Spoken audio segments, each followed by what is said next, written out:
천사의 아침 방문을 찾아오신 여러분을 환영합니다. 오늘도 아침 예배 말씀으로 믿음과 위로의 시간을 갖게 되길 바랍니다. 성도 여러분 안녕하십니까?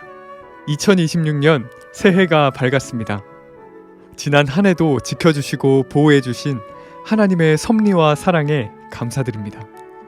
새로운 한 해 아침 예배로 시작하는 저희 모두에게 성령의 인도하심이 함께 하시길 간절히 바랍니다. 이제 기도하겠습니다. 하늘에 계신 아버지, 새해 첫날을 주님께 드립니다. 우리를 위해 피를 흘리고 돌아가신 주님의 사랑과 희생에 감동되어 올 한 해 주님의 말씀에 순종하고 굴복함으로 주님의 재림을 준비하는 저희 모두가 될 수 있도록 인도해 주시옵소서.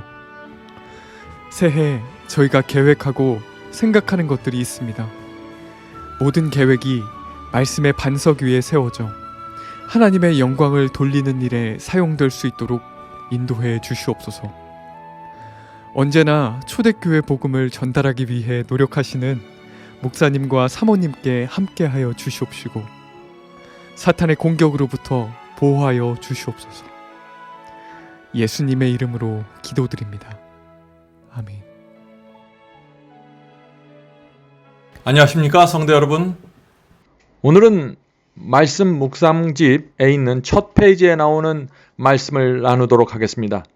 본문 성경절 읽겠습니다. 시편 90편 12절입니다. 우리에게 우리 날 계수함을 가르치사 지혜의 마음을 얻게 하소서.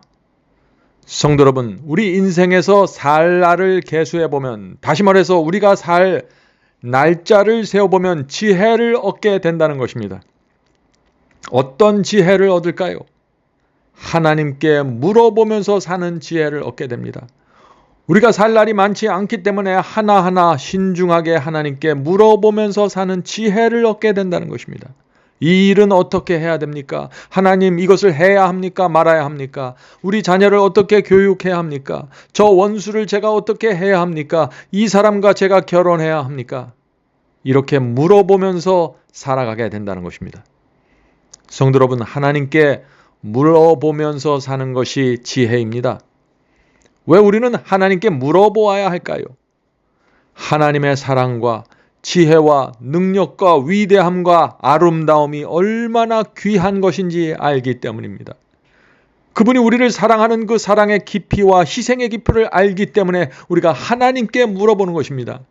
성도 여러분, 하나님께 묻는다는 것이 무슨 뜻입니까? 그것은 성경 말씀에서 하나님의 뜻이 무엇인지 찾아본다는 것입니다.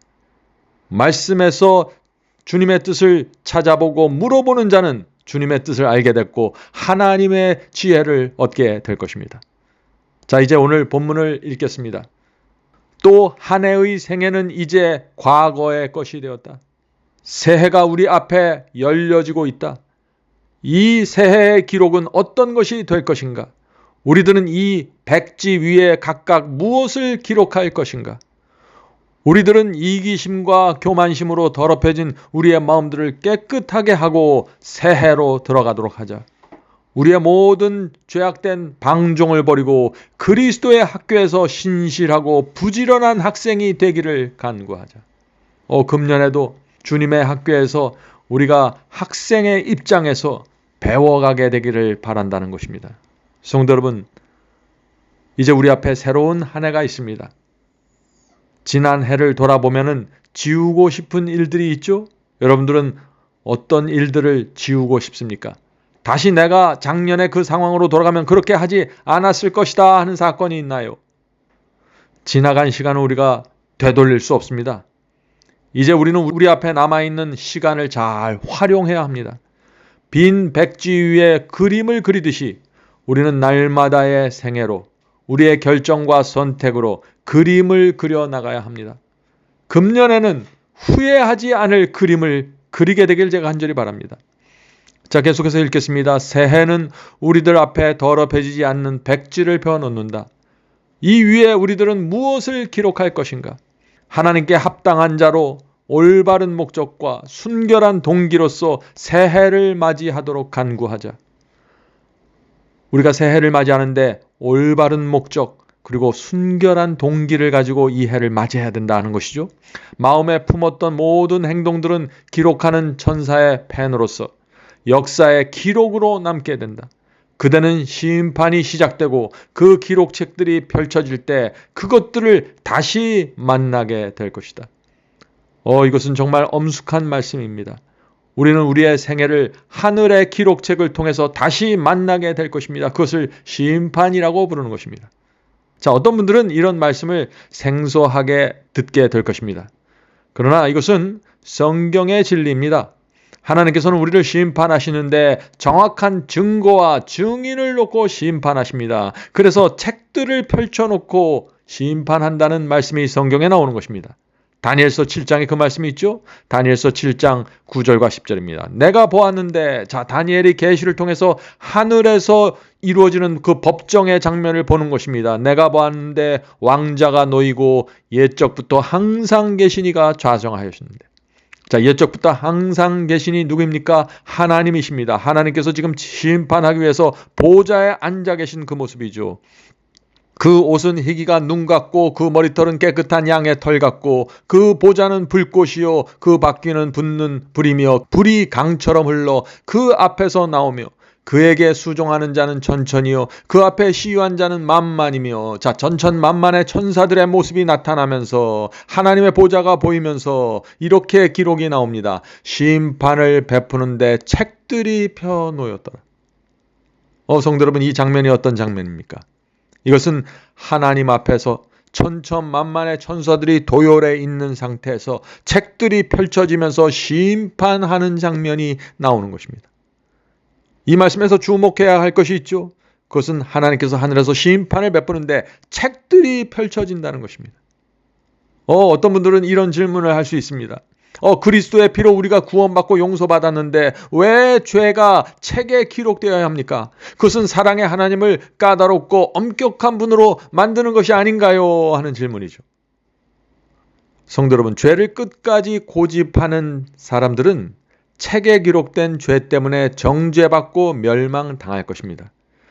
그러나 동시에 하늘의 기록책은 우리를 보호하고 구원하기 위하여 증거를 보존하는 책입니다. 성도 여러분, 하늘에 있는 그 책들에 대해서 오해하지 마세요. 그것은 하나님의 사랑과 우리를 구원하기 위한 하나님의 목적에 의해서 생겨난 책들입니다. 성도 여러분, 하나님께서 우리 죄를 책에 기록해 놓는 이유가 무엇일까요? 사탄이 우리가 범한 죄를 지적하면서 이 사람은 하늘에 들어갈 수 없다라고 정죄할 때 하나님께서 그 사람을 변호하기 위한 증거가 책들의 기록입니다. 자, 사탄이 이렇게 고소할 때 그때 주님께서 하늘의 책을 펼쳐놓고 이 사람은 진심으로 회개했습니다. 이 사람은 죄를 범했지만, 비록 죄를 범했지만 내 피 그리스도 피를 의지해서 그 죄를 버렸습니다. 사함 받았습니다 라고 변호해 주시는 것입니다. 이것이 책들의 목적이고 기능입니다. 얼마나 감사합니까? 자, 이어지는 본문을 계속 읽겠습니다. 자, 이 말씀을 잘 들어보세요. 우리가 하나님과 연결되어 있으면 화평과 빛과 진리의 통로가 된다. 우리를 통하여 성령의 가마력이 주변 사람들에게 흐르게 된다. 이 해는 우리 인생의 마지막 해가 될 수도 있다. 신중한 마음으로 새해에 들어서야 한다. 형제 자매들이여, 행복한 새해를 맞이하기 바랍니다. 모든 사람을 신실함으로 대해야 합니다. 존경, 자비가 우리 성품의 표가 되어야 한다. 우리를 위하여 생명을 주신 주님께 아무것도 아끼지 말자. 성도 여러분, 이것이 하나님의 사랑에 빚진 자의 심령이 아닐까요? 새해 초에 그리스도께서 우리 중에 오셔서 너희에게 평강이 있을지어다 라고 말씀하신다. 이 말씀이 우리 속에 계속해서 남게 되기를 소망한다. 우리는 허송세월과 일하며 살아가며 숨만 쉴 것이 아니라 생각하며 숫자만 생각하지 말고 느낌이 있어야 한다. 우리가 살아가는데 영적인 느낌을 갖고 살아가야 한다는 것이죠. 우리는 심장의 고동을 따라 시간을 계산해야 한다. 남아있는 우리의 인생의 시간을 계산해야 한다는 것이죠. 하나님의 뜻과 하나님께서 기뻐하시는 것이 무엇인지 가장 많이 생각하는 사람은 최고의 생애를 살게 되며 가장 고상한 것을 깨달으며 가장 아름다운 행동을 하게 된다. 얼마나 감동적인 말씀입니까?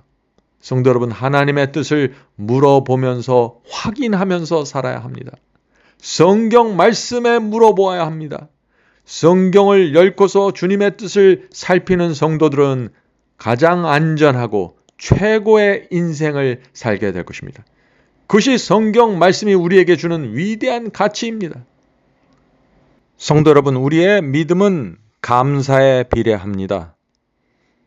감사가 높아져야 믿음도 따라서 올라가게 되는 것입니다. 그러므로 금년에는 우리가 살아갈 때 모든 상황에서 감사의 정신으로 살아가게 되길 바랍니다. 감사에 대한 아주 감동적인 이야기가 있습니다. 6 아들을 둔 부부가 있었습니다. 6 아들이니까 어떤 일이 일어날지 상상이 되시죠? 남자아이 하나 기르는 것도 힘든데 6 남자아이를 둔 것입니다. 아버지는 목수인데 일감이 많지 않아서 경제적으로 늘 힘들었습니다.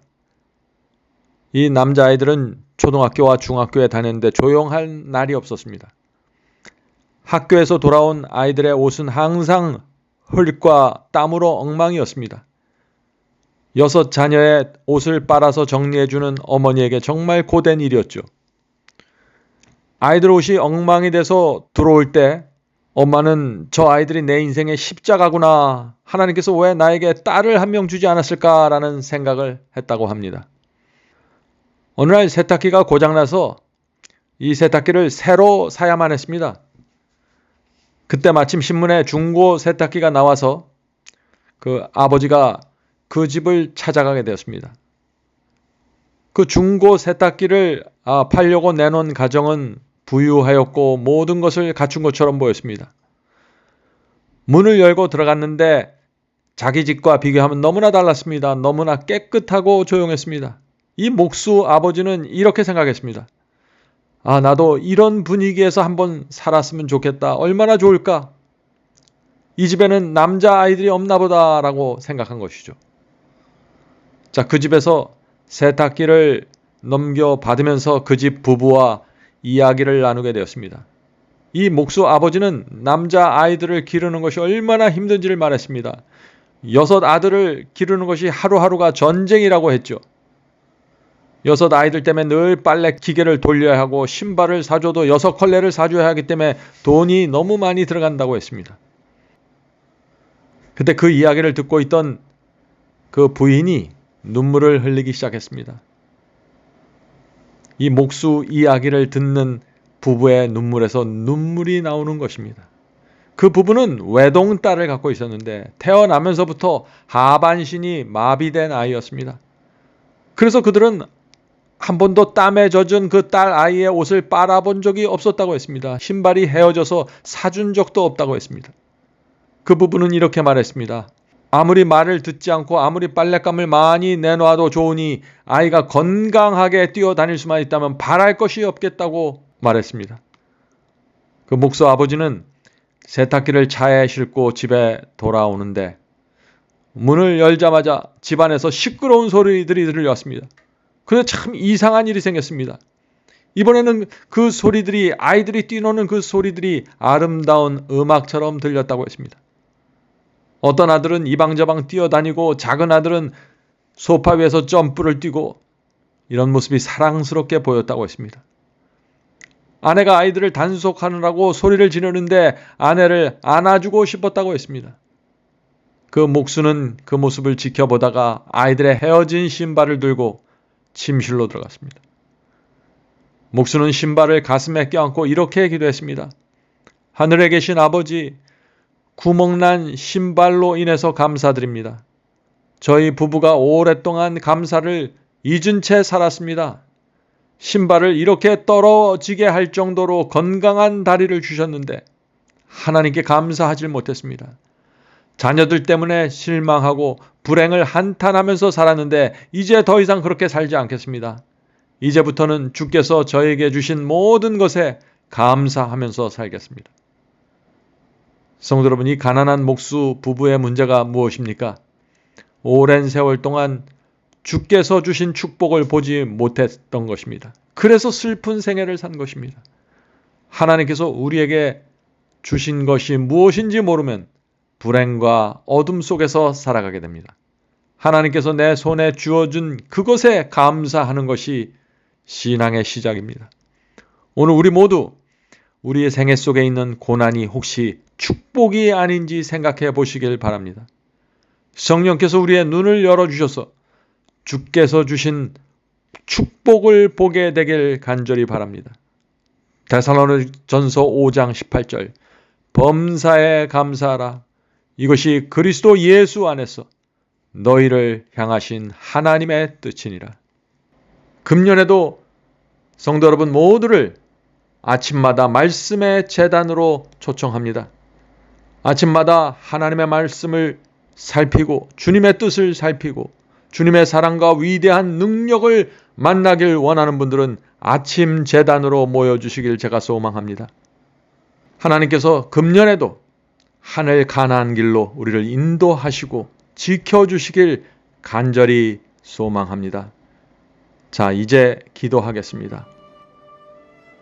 하늘에 계신 아버지, 아침마다 말씀의 제단을 쌓는 주의 백성들이 있습니다. 이 백성을 보호해 주시옵소서, 지켜 주시옵소서, 성령께서 인도하실 때 따라가게 해 주시옵소서. 주여, 우리의 마음이 비어 있을 때, 적막할 때 버려두지 마시옵소서. 주의 말씀과 은혜로 채워 주시옵소서. 주여, 저희는 하나님께 기쁨과 만족을 얻지 못하면 결국 다른 곳을 찾아가서 미혹당하게 됩니다. 그렇게 될까봐 두렵습니다. 무지한 우리를 내버려 두지 마시고 감추인 보화를 발견하게 도와주시옵소서. 아침마다 주님께 예배 드리기 위하여 나오는 주의 자녀들을 축복하시고 인도하시고 성장하게 도와주시옵소서. 이 한 해도 주님께 바치오니 주께서 맡아서 책임져 주시옵소서. 이 모든 말씀 예수 그리스도의 이름으로 간절하게 기도드립니다. 아멘. 성도 여러분, 마지막 사명에서는 아침 예배 채널을 유튜브에서 별도로 운영하고 있습니다. 아침 예배 채널에서는 매일 새벽 4시에 예배 영상이 올려지고 있으며 특별히 아침 9시에 예배가 진행됩니다. 아침 9시 예배가 아침 예배 채널의 독특한 특징입니다. 원하시는 분들은 유튜브에서 아침 예배 채널을 별도로 구독 신청하여 주시면 저희와 함께 아침마다 예배 드릴 수 있습니다. 매일 아침마다 하나님의 말씀으로 저희 모두가 주 앞에 나와 예배 드리는 신앙으로 함께 나가게 되길 간절히 바랍니다. 감사합니다.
Let me join.